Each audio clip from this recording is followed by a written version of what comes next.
Welcome to the Authority File. I'm Bill Mickey, your host and the editorial director at Choice. For this four-part series, my guests and I are discussing a topic we've been hearing a lot about. What will the workplace look like and behave like in a post-COVID environment?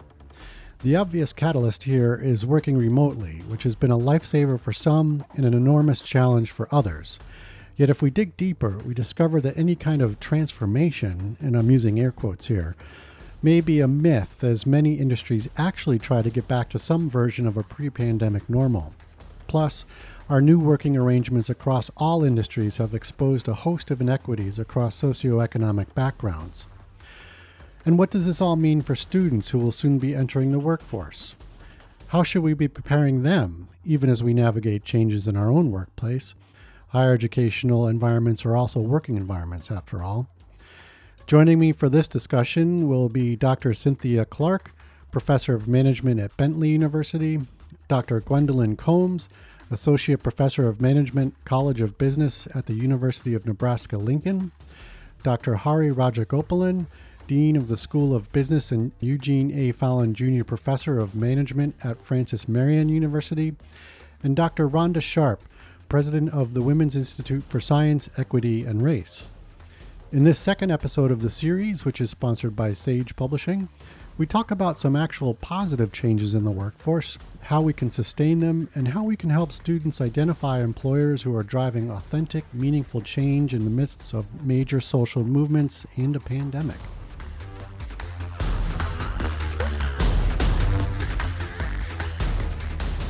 Okay, so let's kind of discuss some of the changes that are happening.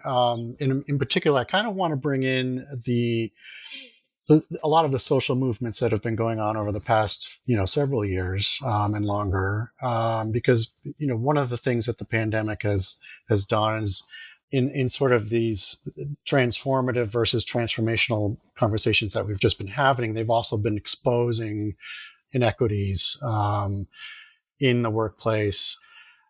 And so, even before the pandemic, companies were reacting in certain ways. There's been this greater focus on diversity and equity, hiring of chief diversity officers, sort of this growth in well-being and self-care, hybrid work schedules, and so on.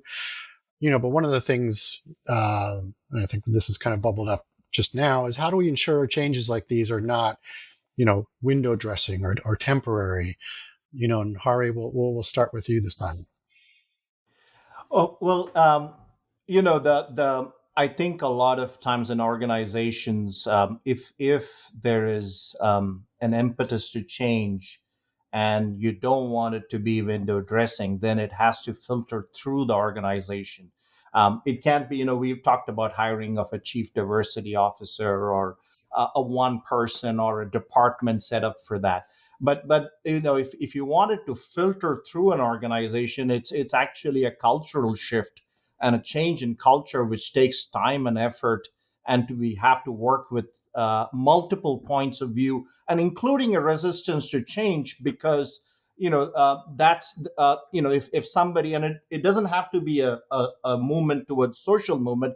It could be even adoption of a technology, and I'll give you an example of somebody who's an expert in a classroom and is a great classroom lecturer for 30 years, and now suddenly I take that person from their position of strength and put them behind a computer. Now there's going to be tremendous resistance to that kind of change. So any kind of change, I think it takes a lot of patience. I think it takes a lot of conversations, sometimes difficult conversations. And if you want it to not be just a window dressing, it needs a lot of support from the top level management to allow it to filter through and then make that whole cultural change in an organization. Mm-hmm. Gwendolyn, I want to jump down to you, particularly because you have a background in human resource management. I mean, if you can give us some perspective from that area. Well, I think everything that the major things that in the research that has been touted forever about how to really engage in change related to diversity, equity, and inclusion, and it really mirrors organizational change in most areas. having support from the upper level administration of the organization, and not just by policy or edict, but support in terms of those individuals actually walking the talk, actually being responsive, actually showing and demonstrating and modeling for individuals in the organization what they would hope to see through their diversity efforts. And also, and I was thinking about this other day, I'm working at halftime in an ODI area, and we're trying to implement a huge scale, campus-wide initiative. And, some organizations are more diffuse than others in terms of, where power and authority might rest. And that can impact, definitely the resistance to any type of effort that you're hoping to implement or to cause to happen. It has to be a mutual type of endeavor where all individuals, wherever possible, have an opportunity to hear, to see, to have an opportunity to ask questions, to inquire, to explore, so that there is a clear understanding of what the organization is attempting to do. And the other issue is accountability. If a lot of times we have things that we say, and people decide they're not going to do them. So if they don't do them, what are the consequences for that? What's the organizational response for those types of actions? Because those also are instructive to the institution. If I see that you can get away with it, then chances are I might try too, if I'm inclined to not really fall in line with what the organization is attempting to do. And a chief diversity officer, in my experience, most organizations do not back chief diversity officers up with resources, with finances, with money to actually be successful truly successful in those roles. It's typically a borrow from other parts of the entity, using persons who are interested and willing to give that extra service or that extra effort in order to help that office be successful. So to hire an individual in an organization and expect them to bring about widespread change, it's definitely not going to happen. So, they are usually under-resourced and under-financed, which really leads to not a whole lot happening within the organization that is really sustained change in that organization. But, chief diversity officers are great. I've seen instances in corporations where they try to integrate diversity across all, everybody's responsible for diversity. And that doesn't tend to work either, because then there is no consistency, there's no focus for what the organization is attempting to do. So, George Floyd incident brought some additional interest and push. And some of that has been substantive. I can't take away from those organizations that are really doing some great things and are looking at, the area, how they can be successful, looking at accountability measures and metrics to measure who's doing what, how things are progressing in the organization, and really trying to initiate some change and bring about some good through the appointment or the creation of an office. But it has to be everybody. It can't be just one or a really, really small group of individuals, not taken away from grassroots, but, for that type of culture change, systemic organizational change to happen, it has to be more inclusive than what we're seeing and what we've seen in the past. So, Cynthia, I want to go over to you. I'd also be curious to get some feedback on what maybe some of the clues for students entering the workforce that might reveal an exemplary employer who kind of is following Gwendolyn's recommendations, for example. I just pulling in that student perspective as well as they're entering the workforce and what they can be looking out for. Well, I think Gwendolyn's answer is all-encompassing and really points to a number of things we need to keep in mind. And so what I would tell students is similar to what I would look for myself. I mean, I look for really two things to see if a company is really committed to DEI or ESG. And while creating an office dedicated to this is good, right? It can sometimes decouple from what is really actually going on. And so I look for two things. I try to see whether the DEI is tied to capital. In other words, are they investing in things, other companies, clients, programs, and or is DEI tied to compensation? As you know, I do a lot of board work. Human capital management is part of the compensation committee. And I look specifically for, are the metrics for awarding incentive pay tied to DEI or ESG? And so if I see a company that has capital invested and tied to metrics of compensation, I would tell a student, that's a student who's likely, in Gwen's words, to be holding themselves accountable. Mm-hmm. Does that translate to work environments within higher education as well? What might some of the signals be within higher ed in that regard?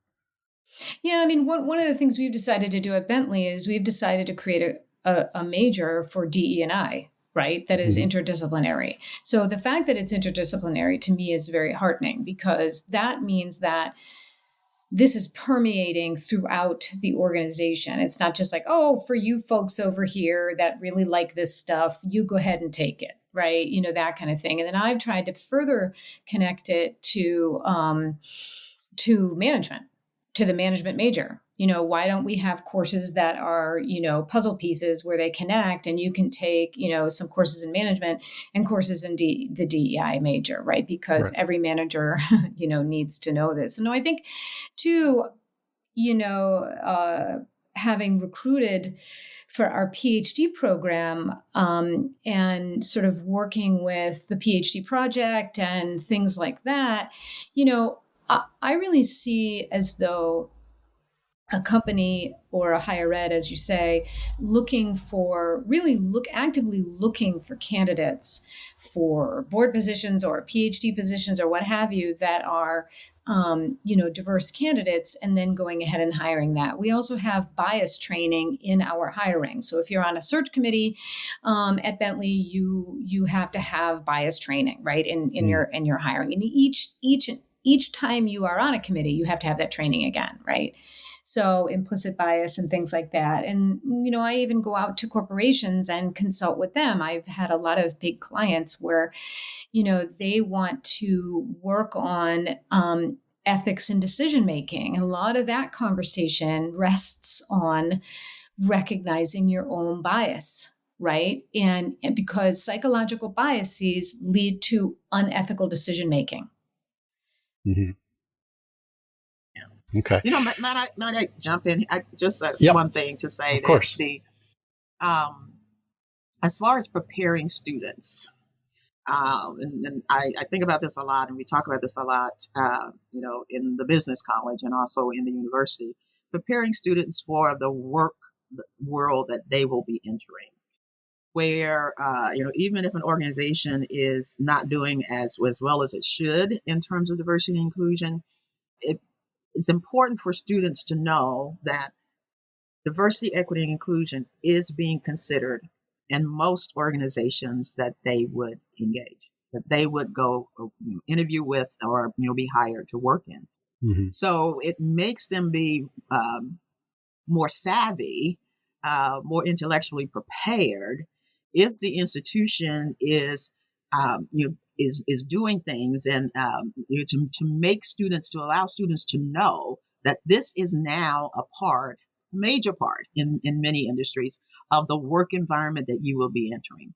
So to go in and be, not knowledgeable about it, knowing what diversity means, knowing some of the concepts, that puts the students at a disadvantage, especially if they are asked in that interview, tell me, what have you worked in diversity, inclusion, and equity areas. Right.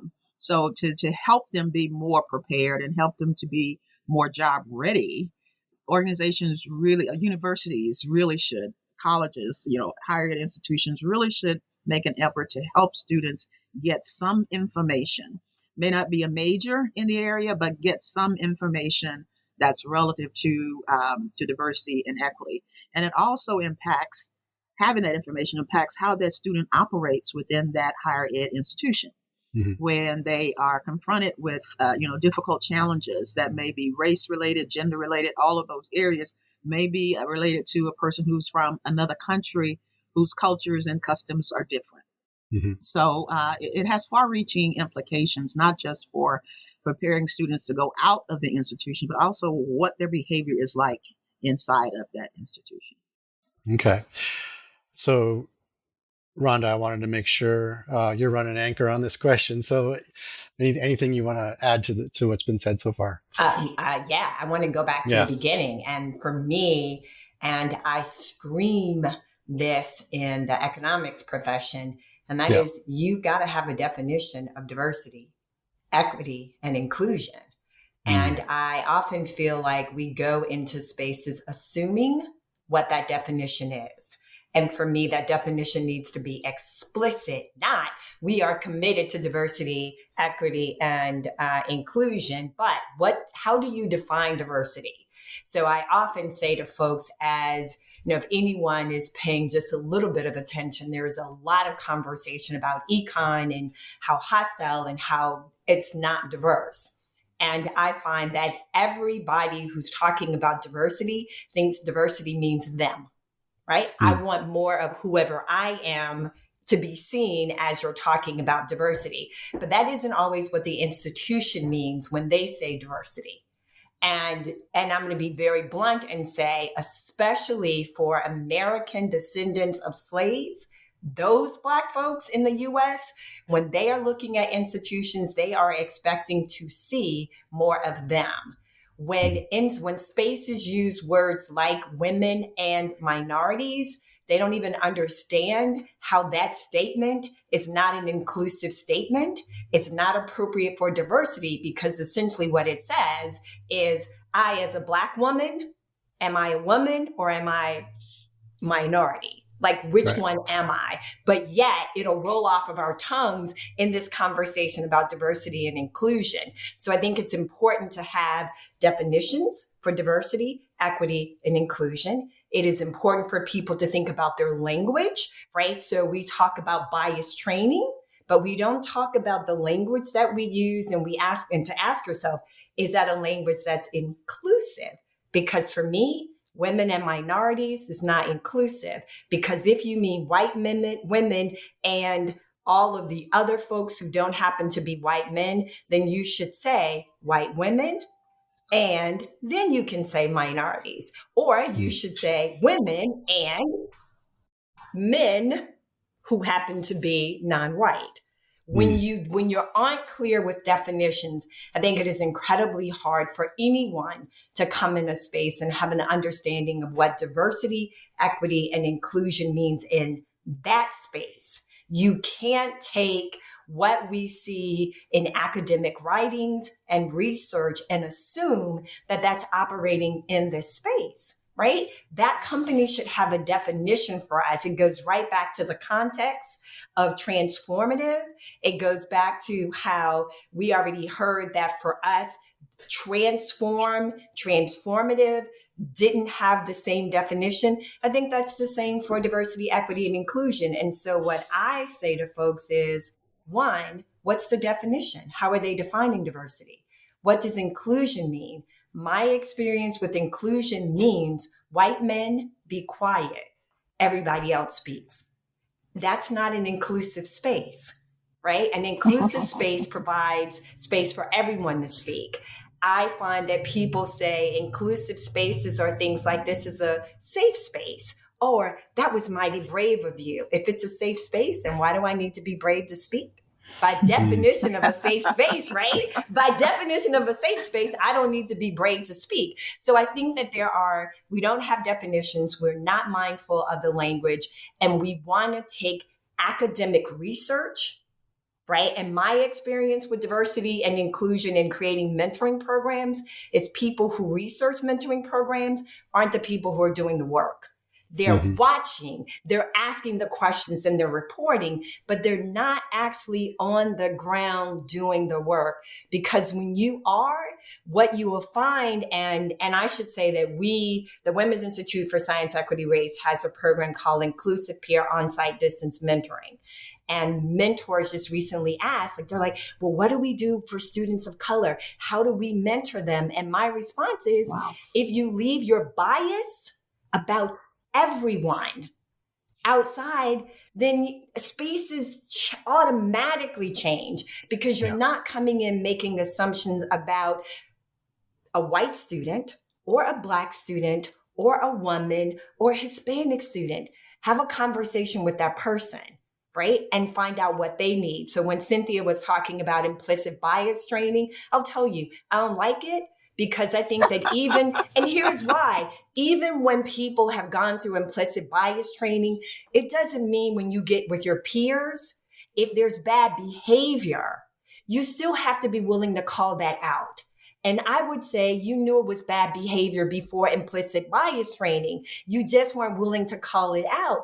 You're not willing even with implicit bias training. So Bill, what do I say to this? Can we have a definition? Can we be mindful of our language around inclusion? And can we not take academic research and expect it to apply in reality? Because they don't always mesh.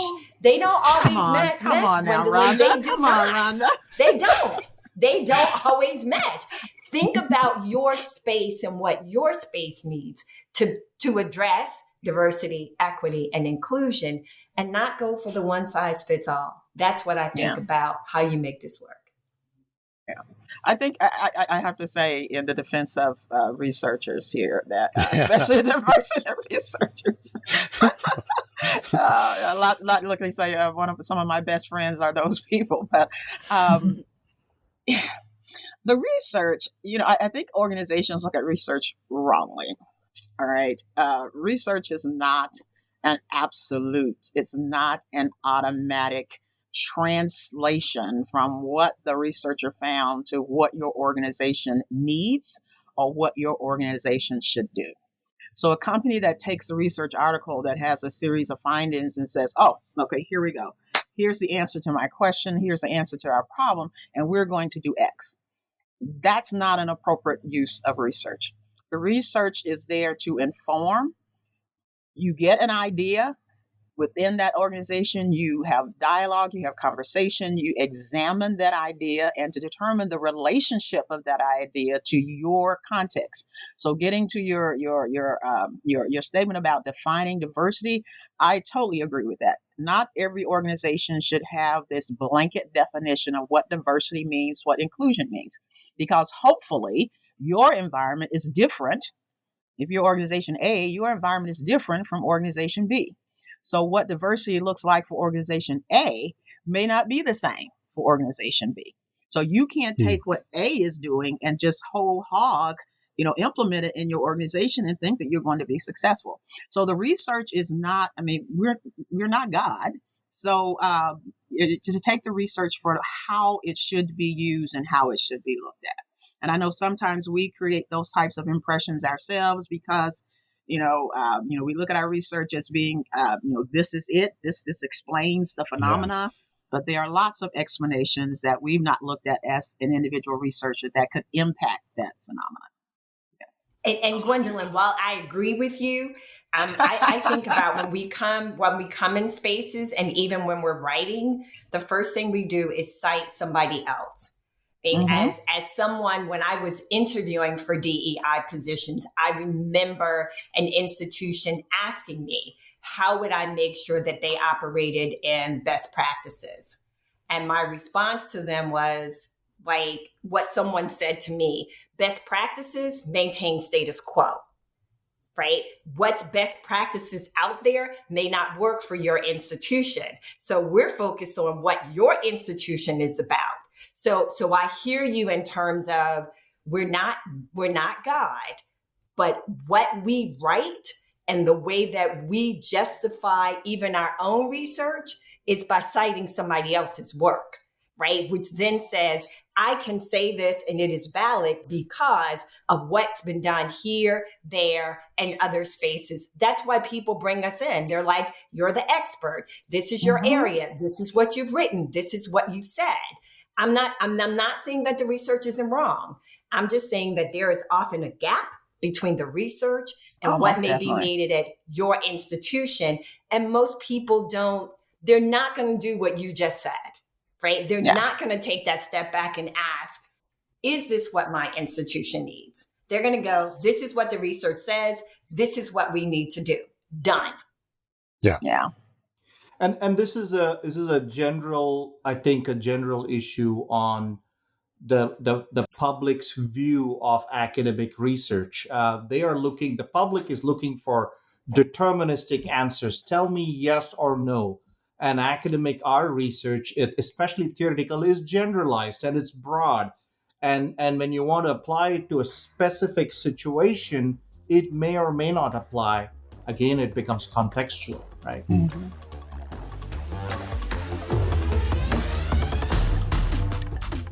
You just heard from Dr. Cynthia Clark, Professor of Management at Bentley University, Dr. Gwendolyn Combs, Associate Professor of Management, College of Business at the University of Nebraska-Lincoln, Dr. Hari Rajagopalan, Dean of the School of Business and Eugene A. Fallon Jr. Professor of Management at Francis Marion University, and Dr. Rhonda Sharpe, President of the Women's Institute for Science, Equity, and Race.